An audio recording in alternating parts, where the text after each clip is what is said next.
Lanjut saja kepada ahli pidana Effendi Saragih. Mendengar suara saya, Dr. Effendi Saragih? Ya, waktu penuntut umum tinggal 45 Dengar menit. jelas sekali. Ya. Mohon izin, ahli, saya membuka dengan syarat seseorang dapat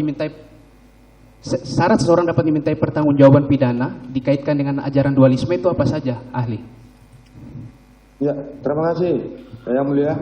Jadi kalau dikatakan tadi syarat pertanggungjawaban dihubungkan dengan hukum pidana dalam arti dualisme, tentu saja bahwa perbuatan itu memenuhi unsur, baik unsur subjektif maupun unsur objektif. Dalam arti unsur subjektif itu yang menyangkut tentang pertanggungjawaban yang masalah tentang kesalahan dalam arti luas, baik dalam arti kesengajaan maupun kealpaan. Sedangkan dalam arti yang unsur objektif itu baik adalah perbuatan-perbuatan yang melawan hukum. Demikian saya sampaikan, Yang Mulia. Oke, ahli, sekarang saya tanyakan perihal penyertaan dalam hukum pidana. Dalam penyertaan dalam hukum pidana kan suatu delik dilakukan oleh lebih dari satu pembuat atau satu pelaku. Nah, dalam terpenuhinya suatu rumusan perbuatan delik, apakah setiap pelaku itu harus melakukan perbuatan yang sama kesemuanya dalam terpenuhinya unsur delik, ataukah di antara para pelaku hanya perlu melakukan beberapa bagian tertentu daripada perbuatan yang memenuhi rumusan delik? Mohon dijelaskan, ahli. Ya, terima kasih. Saya jelaskan, Yang Mulia. Jadi sesuai dengan pengertian penyertaan tadi sudah disampaikan bahwa dalam suatu tindak pidana itu melibatkan beberapa orang sekaligus dalam suatu tindak pidana yang terjadi. Dan tentu saja bagaimana ditentukan dalam pasal 55 itu sendiri sudah menentukan kualifikasi siapa yang menjadi player atau pelaku. Pelaku itu adalah mereka yang memenuhi seluruh unsur-unsur yang ditentukan dalam suatu unsur tindak pidana. Sedangkan untuk peserta lain adalah mereka yang tidak harus memenuhi seluruh unsur tindak pidana. Oke, baik. Tetapi baik, ahli, dapat dimintakan pertanggungjawabannya. Baik, ahli. Karena waktu mepet, jadi yang sudah dijelaskan, ya, saya rasa ini saya masuknya mohon izin. Jadi tadi dijelaskan bahwa ketika itu penyertaan, para pelaku lain tidak perlu melakukan semuanya, hanya melakukan beberapa perbuatan yang memenuhi rumusan delik. Ya, sesuai dengan rumusan yang ditentukan di dalam penyertaan tersebut. Okay. Demikian. Berkaitan dengan para pelaku dalam penyertaan tersebut, berhubungan dengan menghendaki dan mengetahui atau willing and wanton dalam rangka pemenuhan unsur kesalahannya ini, bagaimana dengan willing and wanton di antara para pelaku penyertaan? Mohon dijelaskan. Ya, baik, terima kasih. Sesuai dengan ketentuan di dalam penyertaan, baik di dalam pasal 55 maupun pasal 56 yang bersifat pembantuan, semua perbuatan-perbuatan itu tentu saja dilakukan secara aktif dan harus juga dengan ada unsur dalam arti sengaja.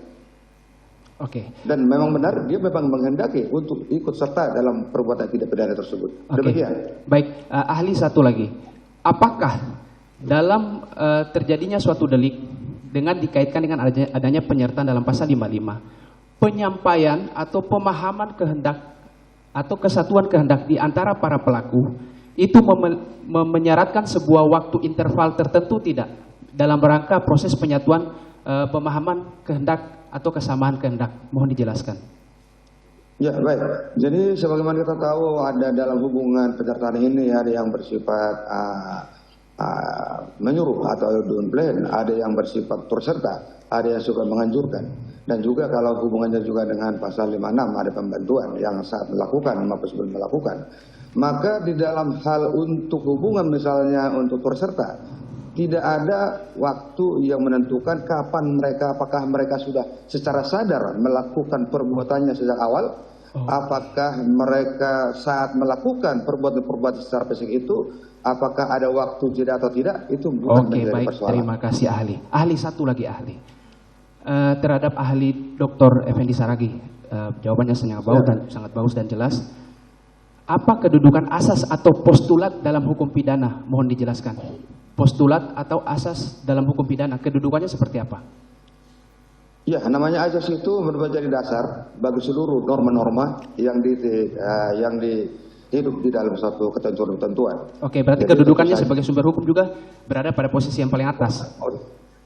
Oh tentu saja dia menjadi sumber salah satu sumber hukum, walaupun tidak bersifat norma. Baik Begitu. ahli, mohon izin ahli saya membacakan salah satu asas hukum pidana. Ini salah satu asas hukum pidana paling tua yang dikembangkan oleh Hart dan Van Bemmelen. Terkait dengan asas inilah yang menghasilkan adanya ajaran tentang delik omisi dan delik komisi. Ahli, idem es facere et nole prohibere cum posis equa non prohibit cum prohibere posit in culpa est, yang maknanya menolak untuk mencegah terjadinya delik merupakan hal yang sama dengan memperbuat delik itu sendiri. Saya ulangi lagi ahli, menolak untuk mencegah terjadinya suatu tindak pidana itu merupakan hal yang sama dengan memperbuat dari tindak pidana itu sendiri. Bagaimana pandangan ahli terhadap postulat ini?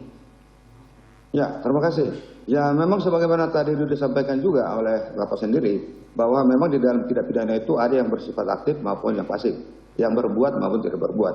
Tidak berbuat juga merupakan tindak pidana apabila merugikan orang lain, maupun merugikan ketertiban, maupun kerugian negara yang menjadi salah satu yang menjadi hal yang dilindungi oleh hukum pidana. Demikian. Oke, baik. Selanjutnya saya bergeser kepada ahli pidana Pak Alpisari. Tadi Pak Alpisari akan dihadirkan terkait dengan untuk menjelaskan perihal 340 dan 338. Pak Alpisari, saya tanyakan, salah satu rumusan delik pada pasal pembunuhan berencana 340 yang membedakan dengan pembunuhan biasa 380 adalah unsur dengan terencana terlebih dahulu. Nah, yang ingin saya tanyakan, dalam perencanaan terlebih dahulu itu ada dua keadaan. Keadaan tenang untuk menentukan kehendak dan memiliki waktu yang cukup. Mohon ahli jelaskan terkait dua hal tersebut. Terima kasih. Baik, izin melalui majelis hakim yang terhormat. Di dalam hukum pidana, tadi sudah agak disinggung berkaitan dengan delicta commission dan delicta omission tadi dari Andana. Tapi saya akan fokus kepada apa yang ditanyakan oleh jaksa penuntut umum. Pertama, di dalam hukum pidana itu yang perlu kita pahamin adalah apa yang dinamakan dengan Tatbestand namanya. Perbuatan yang mencocokin rumusan delik. Bukan itu saja, tetapi ada yang dinamakan dengan wesenstal, maksud dari rumusan delik itu sendiri.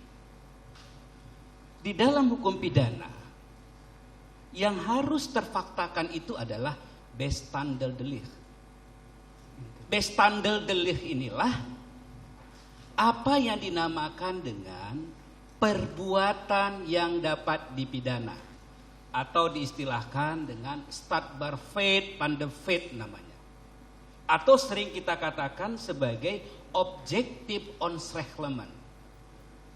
Di dalam pasal 380 objective onschrecklement-nya 340 mohon maaf karena saking semangatnya dimaksud. 340 sebagai Bestandeldelich-nya itu adalah merampas nyawa. Di situ Bestandeldelich-nya itu adalah merampas nyawa.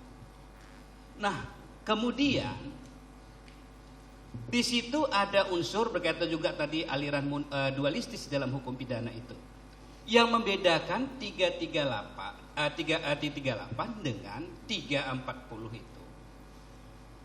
Kalau kita lihat dari objektif onschrecklement-nya, sama-sama merampas nyawa orang lain. Namun untuk mengkualifikasi berkaitan dengan pembunuhan biasa dengan pembunuhan berencana, kita akan melihat berkaitan dengan unsur yang dinamakan dengan subjective onschrecklement. Di mana di situ? Maka kita akan melihat berkaitan, karena dalam hukum pidana itu tadi nanti kaitannya dengan kesalahan itu ya, kesalahan. Nah, kesalahan itu harus kita maknai secara deskriptif normatif. Ini yang dikemukakan oleh Pompe. Dan ini di dalam praktek pengadilan, kesalahan secara deskriptif normatif ini menjadi praktek di dalam, karena akan gampang untuk melihat berkaitan dengan kesalahan. Karena itu kesalahan itu dimaknai sebagai willess and return. Mengetahui dan menghendaki. Yang itu melekat di mana? Dia akan melekat di dalam actus reusnya. Maka untuk memfaktakan itu akan kita lihat di dalam bentuk actus reusnya di situ. Secara diskriminatif apa yang dimaksud di dalam rumusan delik. Atau sering dikatakan oleh Prof. Mulyatno itu diistilahkan dengan norm perkraring namanya. Atau norma, ya, pelanggaran norma. Yang dimaksud di dalam rumusan delik itu. Di situ, ya, karena ada unsur sengaja dan direncanakan. Itu adalah unsur berkaitan dengan pemberatan dihadapkan dengan pasal tentang pembunuhan biasa. Maka di dalam hukum pidana itu ada beberapa corak delik, corak dolus. Maka yang saya katakan bahwa pembunuhan pembunuhan yang direncanakan, ada unsur sengaja dan direncanakan itu adalah dolus premeditatus namanya. Apa yang menjadi syarat dolus premeditatus itu? Ada 3 syarat. Syarat yang pertama itu apa? Memutuskan kehendak. Dilakukan dalam keadaan tenang. Kemudian ada waktu antara memutuskan kehendak dengan pelaksanaan kehendak. Ini yang dimaksud dengan dolus premeditatus. Apakah dolus? Ahli mohon izin, saya lanjutkan karena kita terbatas waktu. Iya, okay. Nah, tadi ahli terakhir mengatakan bahwa adanya keadaan tenang untuk memikirkan delik untuk yang dilakukan ataupun waktu yang cukup untuk memikirkan dan memutuskan dilaksanakan delik. Nah, apakah dalam hukum pidana ada mensyaratkan waktu tersebut? Harusnya misalnya dalam jangka waktu tertentu, misalnya 30 menit, 40 menit, 1 jam, apakah ada syarat pengaturan interval waktunya? Ataukah diberikan kebebasan kepada aparat penegak hukum untuk melakukan penafsiran terhadap frasa delik tersebut? Mohon dijelaskan. Saya jelaskan bahwa ini adalah kaitannya dengan perbuatan yang memberatkan itu adalah berkaitan dengan perencanaan atau direncanakan. Nah, berkaitan dengan waktu yang tenang itu adalah, ya, karena di sana kan adalah menyangkut masalah pemberatan. Berarti apa? Keadaan dalam hal memutuskan kehendak. Kalau Prof. Andi Hamzah itu katakan itu mengutip dari Hograt itu sikap batin dengan pelaksanaan itu tidak ada interval waktu. Jadi tidak ada interval waktu, batasan waktu. Baik. Pada waktu dia misalnya begini, artinya apa di situ? Maksud dari rumusan delik itu apa? Kenapa ditekankan di situ adalah berencananya itu. Artinya si petindak ini ada interval waktu dia untuk berpikir. Untuk melakukan atau tidak melakukan. Jadi ada interval waktu dia untuk berpikir, oh saya lakukan atau saya tidak lakukan. Beda dengan yang dilakukan secara tiba-tiba. Dia akan bersifat irasional. Kalau ini kan keadaannya. Karena itu post factumnya itu harus menjadi fakta yang harus. Baik, terima kasih ahli. Ahli menyinggung perihal adanya delik komisi dan delik komisi. Delik komisi tidak membuat sesuatu, tapi secara hukum pidana dia dicela. Kenapa sampai suatu perbuatan atau perintah undang-undang untuk melakukan sesuatu tapi tidak dilakukan oleh subjek hukum pidana dan tidak dilakukan oleh subjek hukum pidana, saya tekankan lagi, itu menjadi tercela. Mohon dijelaskan. Karena begitu Pak, karena harus ada kita kualifikasi delik itu. Kualifikasi delik itu, karena di dalam asas di hukum pidana itu ada asas yang dinamakan dengan asas lex serta, lex stricta dengan lex stricta. Jadi kalau berkaitan dengan delicta commission atau delicta omission dan delik itu berkaitan dengan rumusan delik. Karena kita mengacu kepada KUH pidana itu, kan begitu ya.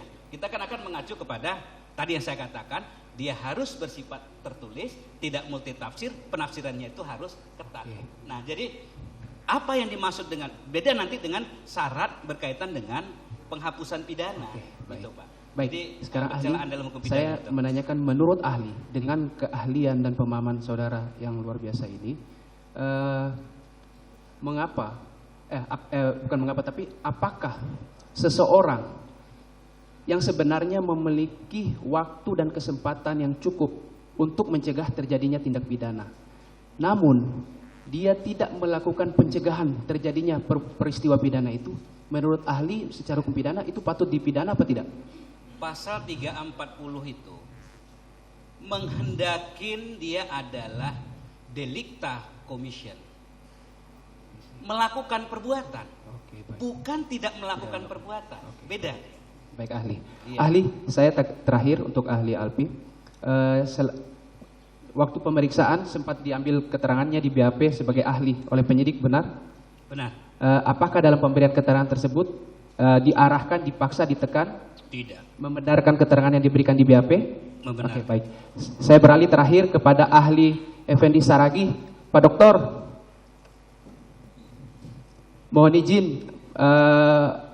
ahli Pak Doktor sempat sebelumnya diperiksa, diambil keterangannya sebagai ahli di penyidikan. Apakah benar?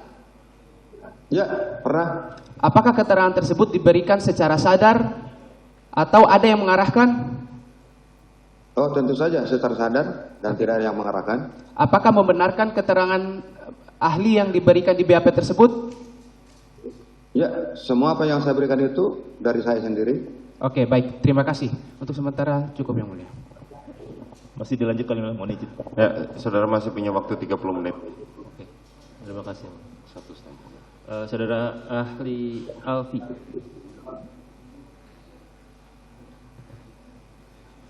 Ya, bisa dijelaskan terkait dengan kedudukan hasil poligraf sebagai alat bukti. Bagaimana? Alat lie detector atau poligraf, Anda tahu? Sebagai alat bukti atau tidak? Atau itu masuk ke dalam keterangan ahli atau sebagai keterangan surat, sebagai surat? Berarti kaitannya dengan 184. Ke mic ya? Berarti kaitannya dengan kalau ahli berpendapat itu berkaitan dengan petunjuk. Keras. Itu berkaitan dengan bukti petunjuk. Bukti petunjuk. Petunjuk ya. Bukti petunjuk itu apanya? Keterangan ahlinya kan? Karena keterangan poligraf kan itu ada pendeteksian. Setelah itu ada hasilnya keluar berupa surat. Iya. Kemudian surat itu diserahkan menjadi bukti di persidangan. Kemudian ahli yang melakukan poligraf itu diperiksa sebagai ahli. Nah, dalam konteks itu masuk ke dalam apa?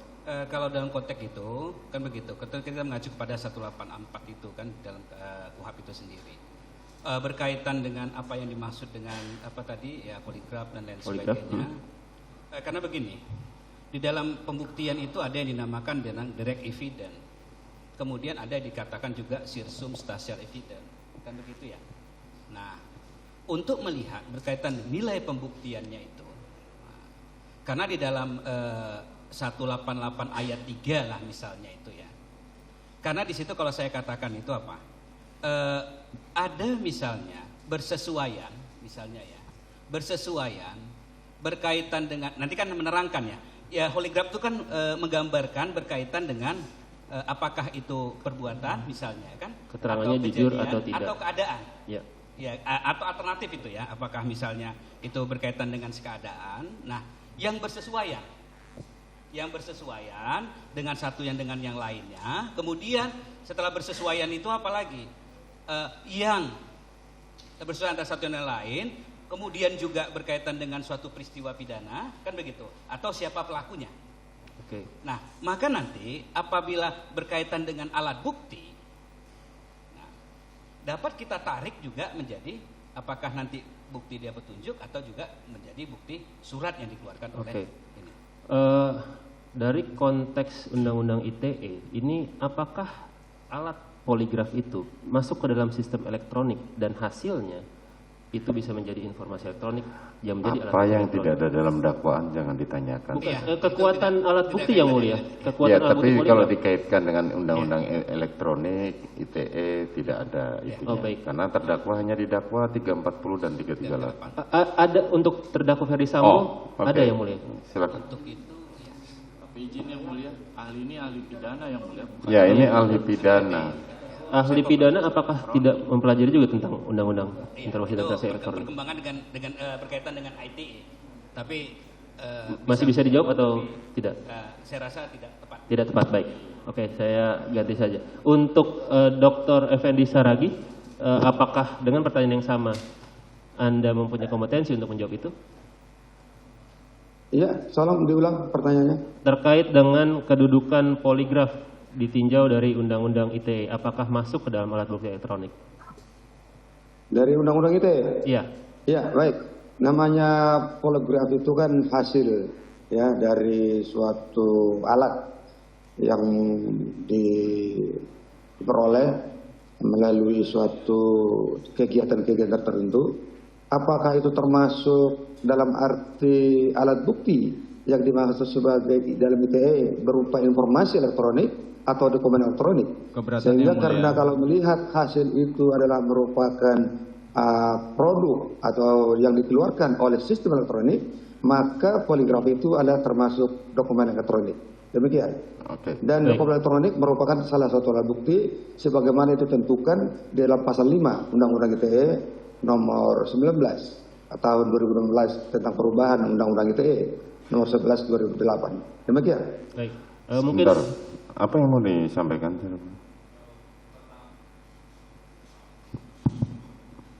Pertama, perlu diperjelas apakah ahli adalah ahli pidana material atau ahli pidana yang juga termasuk formil. Itu yang pertama yang mulia, karena ini terkait dengan hukum pidana formil.